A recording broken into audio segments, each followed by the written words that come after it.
Coucou les amis et bienvenue dans ma cuisine de campagne. Aujourd'hui on va faire un dessert, une gourmandise. On va faire une tarte à la rhubarbe. Oui mais vous allez voir, pas que. La rhubarbe c'est la saison, il faut en profiter. J'espère que vous en avez dans votre jardin. Moi je viens aller d'en ramasser à l'instant. C'est un fruit absolument délicieux avec sa petite amertume, sa petite acidité là, je l'adore. Alors aujourd'hui, une fois n'est pas coutume, je ne fais pas ma pâte. Vous pouvez faire une pâte brisée, ça marchera très bien. Moi, j'ai une pâte feuilletée qui m'attend dans le réfrigérateur. Il faut que je l'utilise parce que la date va bientôt passer. Donc, on va faire notre tarte avec une pâte feuilletée. Vous êtes prêts? Allez, c'est parti, en vidéo. Voici les ingrédients que je vais utiliser pour cette recette. Du beurre salé, de la poudre d'amande, du sucre, des œufs et évidemment de la rhubarbe. Alors, on commence en mélangeant le beurre qu'on vient de faire fondre légèrement dans notre micro-ondes. Ce beurre, on va le mélanger tout de suite avec le sucre. Et on fouette jusqu'à obtenir un mélange mousseux. Ensuite, j'ajoute les œufs un à un. Je fouette. Une fois que c'est fait, j'ajoute maintenant ma poudre d'amande. Pendant ce temps, notre four préchauffe. Il est à 180 degrés. Et là, je viens remélanger le tout et mon appareil est terminé. Alors vous le voyez, rien de bien compliqué pour l'instant. Et là les amis, oh là là, la tarte qu'on va obtenir avec ça, une belle tarte amandine à la rhubarbe, ça va être une merveille. Allez, on met tout ça au frais et on s'occupe de la rhubarbe. La rhubarbe, eh ben, c'est très simple, on vient en couper les extrémités et ensuite on vient avec un économe tout simplement l'éplucher. Alors certains ne l'épluchent pas, il paraît que ça marche. Moi j'ai toujours épluché la rhubarbe pour enlever la première partie ici un petit peu filandreuse, mais bon, apparemment ça n'est pas une obligation les amis. Vous le voyez, pour ça j'utilise à nouveau mes magnifiques planches à découper que vous pouvez retrouver sur mon site internet popote-et-potager.fr.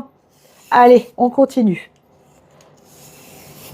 Une fois que ma rhubarbe est épluchée, je viens la couper comme ça en tronçons d'environ 10 cm, à quelque chose près, hein, c'est pas bien grave. Voilà, tout simplement.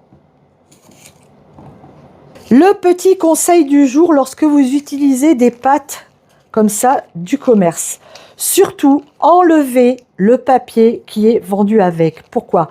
Parce qu'il est humide et souvent j'entends des amis me dire « Ah, mais moi, j'ai utilisé une pâte du commerce et ma tarte, elle n'était pas cuite en dessous. » Bah oui, mais si tu laisses le papier comme ça humide, la tarte, effectivement, elle va mal cuire. Alors, qu'est-ce qu'on fait?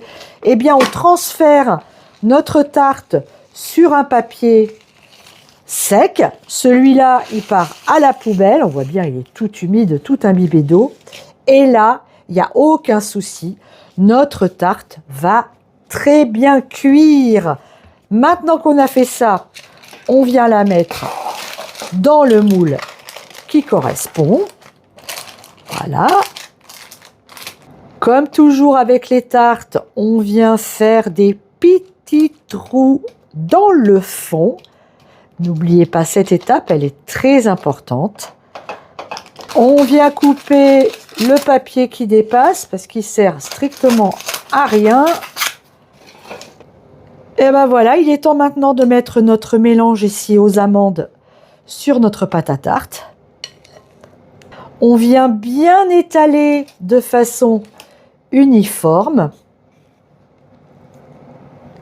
Et on vient maintenant enfoncer nos morceaux de rhubarbe, regardez, sur notre tarte. Ça va être tellement bon tout ça. Alors, c'est pas une science exacte, hein, les amis. Hein. Vous faites comme vous pouvez. Mais vous essayez de caser tous vos bouts de rhubarbe sur la tarte. Tout simplement. Une fois qu'on a fait ça, on vient parsemer, si on le souhaite, c'est pas une obligation, d'amandes effilées. Et là, je vais enfourner pour minimum 30 minutes. Dans 30 minutes, je regarderai comment est ma tarte. Les amis, si vous trouvez que votre tarte dort trop vite, qu'est-ce que vous faites? Eh bien, vous ajoutez à mes cuissons une feuille de papier alu par-dessus. Voilà, elle va continuer à cuire, mais au moins elle va arrêter de dorer. Regardez les amis, cette tarte à la sortie du four. Alors elle a cuit 30 minutes, mais attention, la pâte qu'on achète dans le commerce, qui est très fine, cuit plus vite qu'une pâte faite maison. Donc si vous faites une pâte brisée maison, eh bien méfiez-vous et laissez votre tarte une quarantaine de minutes, je pense que ce sera parfait. Alors, moi j'en ai évidemment coupé un beau morceau afin de la goûter avec vous. Oh là là, regardez ça, c'est absolument magnifique. Allez, test dégustation.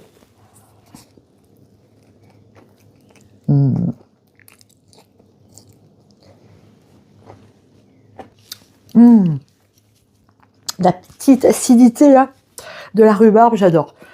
C'est trop bon. La crème là à base d'amande, c'est moelleux, c'est fondant, c'est délicieux. C'est vraiment hyper bon. Je vais me faire un café tout de suite, un petit expresso, et je vais me déguster ça, je vais me régaler. Les amis, je vous embrasse très fort.